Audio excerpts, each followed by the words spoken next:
มันตอนขอไผ่ก่อนเดี๋ยวเสียงเอาไผ่เงินจ้ะ17 บาทเลย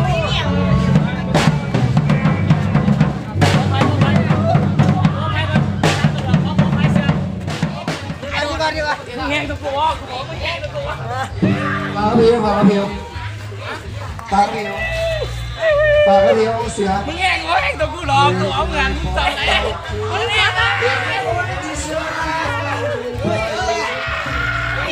มึงแห้งตัวกูหลอกนี่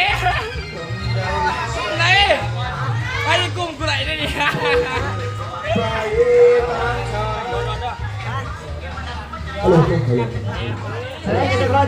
จะจะผักจุ๊บเลยเส้นไหนที่จะผักจุ๊บเนาะ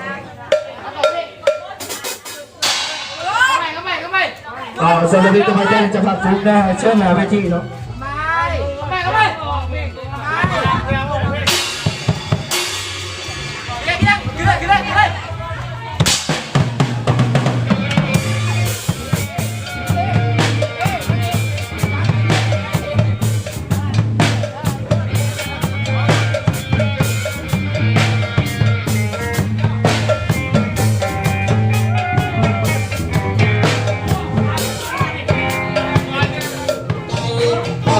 อะไรก็เมียที่เหมือนกัน